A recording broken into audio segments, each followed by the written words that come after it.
You know how flippy? I've not thrown these at all. I've got no idea.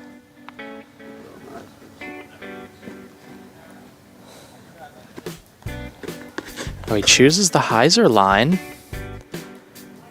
Nice and stable. Give it another go. We'll see.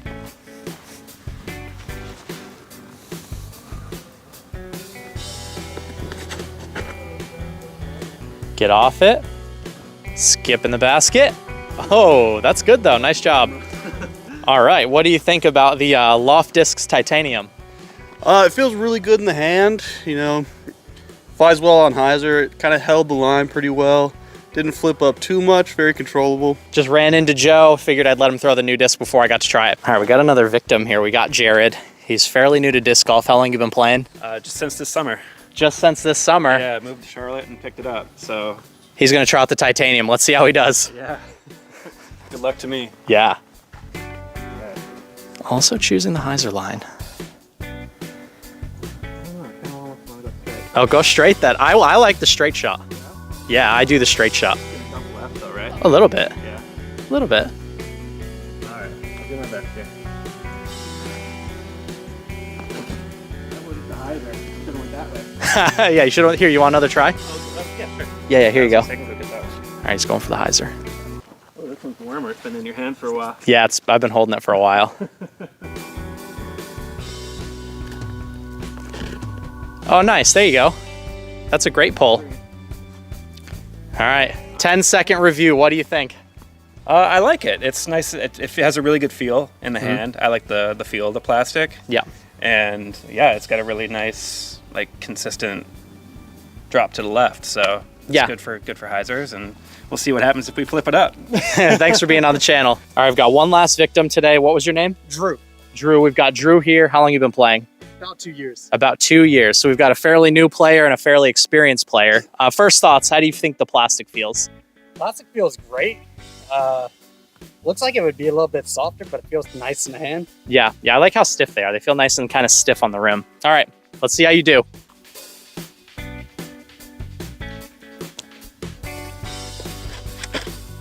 Oh, and he's a performer. Get in the hole. Skip. Oh, wow, good shot. I think I like it. I told him if he aced it, he got to keep it. So, oh, we got one more. If you ace, I'll give you 2 tries. If you ace it, you keep it. Not even out yet. That's another good line. It may not, little short. All right, what do you think? Loft Discs Titanium. Glidey. I mean, it's brand new, so it's a little bit stable, but I can see it beating in. Yeah. To be a nice little hyzer flip disc. Yeah. Good fairway. All right, thanks for being on the channel. Aced it, first ever throw. Go ahead. Oh, dude, that would have been insane. All right, that's a good start. So Loft Discs is a company that I have built a pretty strong relationship with over the last few years.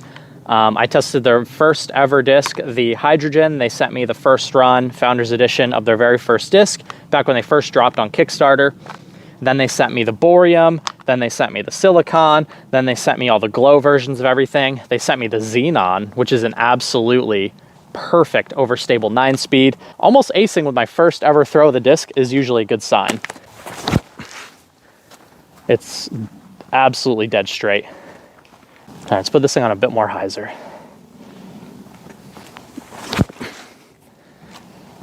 That also is an ace run. That's also a very good shot. I do believe that the -2-1 flight numbers, that slot in general, whether it be a mid-range, a fairway driver, or a distance driver, is one of the more underrated slots that a lot of people should be bagging, but not many people actually bag discs like that. And I can already tell this is gonna be a disc that I'm instantly falling in love with, but it's got a lot of competition because I also love the ESP Cicada. I also love the Brave from Latitude 64. And this is just a slot that I really enjoy throwing. The slightly understable, but still slightly fadey fairway driver. It's just a disc that you can lean into, throw on a ton of different lines. If you throw it on hyzer, it'll stay on hyzer. If you throw it flat, it'll turn. And if you throw it on Annie, you can get big sweeping anhyzer shots out of it. This disc, although it has a lot of competition, it's gonna be, I can already tell, very high up on my list. And the Brave and the Cicada are definitely in danger of being removed from the bag because I can already tell I'm absolutely gonna love throwing this disc. We've got the basket right here. The tee was around this corner over there. We can see we've got the titanium on the ground right there. It literally just barely missed to the left. It was at perfect height. That's 2 throws and 2 ace runs. Let's go. So even on Annie, it wants to just kind of flatten out and go straight. This is one of those discs that there's a lot of different ways to get it to go straight. And when you're playing in the woods, that's the best kind of disc to have in your bag. All right, hole 4, 214 feet. Got a few more ace opportunities coming up.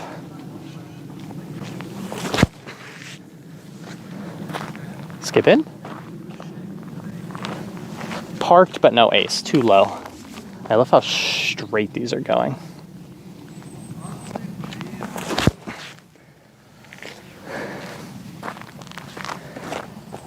Definitely more stable than you would think based on the numbers, but not in a bad way.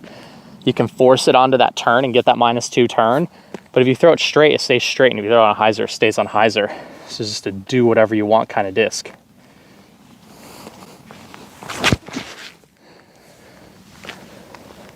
A little bit too high. These are flying really nice though.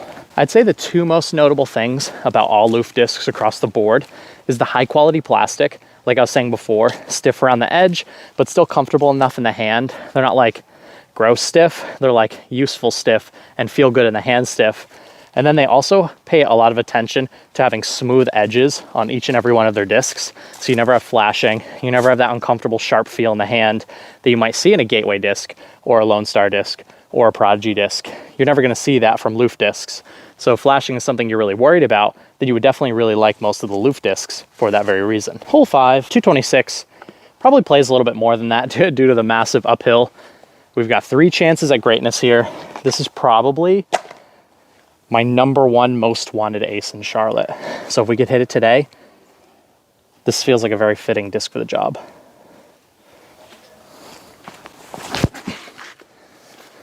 Oh, it's always a little more stable going uphill. Gonna have to really force these ones.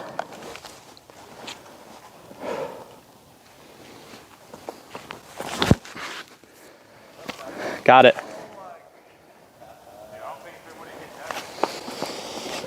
Okay.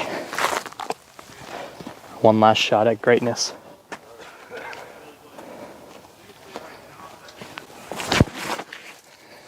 Oh, a little too much turn. They're flying really well still. And I suppose it wouldn't be a very good disc review if I didn't show you guys the side profile. You can see it's just got that nice kind of FD style flight. It probably flies like one of the more understable older FDs. It definitely doesn't fly super stable like the new FDs. I think it's just right in that sweet spot.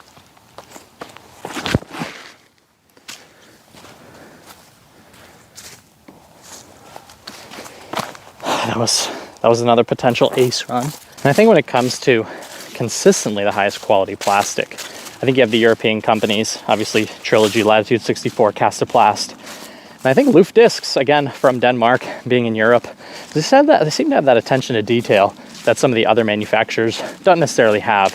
And they just seem to have mastered plastic quality. Wherever they're sourcing their plastics from, it's obviously good stuff. And that reliability and consistently that you just see from the production runs is really awesome. All right, the tee pad is just up this way over the hill. I got you guys on the ace cam, basket's right there. Another hole that I would like to ace on video. I aced this hole on my birthday, but I've never aced it on video for you guys.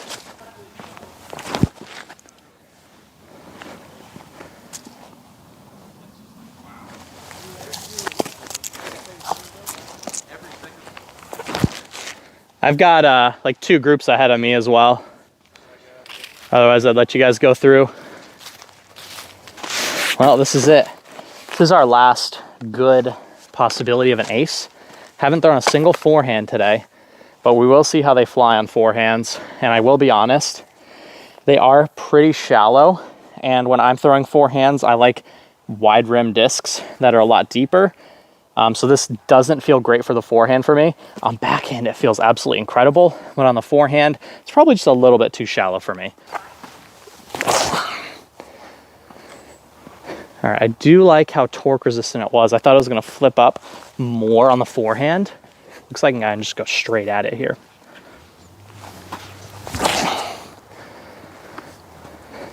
Nice little turn. Hit the trees on the right, but got a little bit of flip up. I gotta trust this. I'm not trusting it fully. I think this disc has officially earned my trust.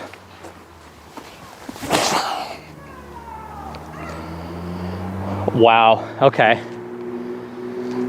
That was actually a beautiful forehand flight. A lot of these flippy fairways don't necessarily forehand very well, but that just picked up and held straight forever. And I put a good bit of like torque on my forehands, and a lot of more understable discs. Other -2 discs will turn and, you know, be at risk of hitting that left side of the fairway. But those flew absolutely incredible. All right, hole 8. I feel like I've built enough trust up in these to throw these little baby flexes required to birdie hole 9. Basket's dead straight through there. You probably can't see it because it's just so heavily guarded. We want to get a little flexor out there and a little comeback at the end.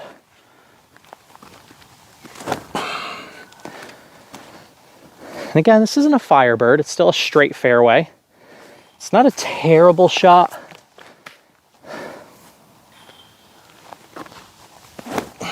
That's much better. That should be in birdie range, one might think. You can see, even on putting them on a bit of ante, like really forcing it over, they do still want to come out at the end, which is again a testament to how reliable and how true it is to that one fade. And I'm definitely going to have to compare the Titanium to the Brave and see if I can make a case to have both in my bag. I think the Brave, the green Brave I have, is probably 1 or 2 ticks less stable. So in a perfect world, they're different enough to where I can bag both, because they're 2 discs that I'm really excited about. And I really want to show you guys, you know, how well they can perform out on the course. But the Brave is incredible. It is of the highest quality. I do love Latitude 64's plastic, but this definitely is rivaling it.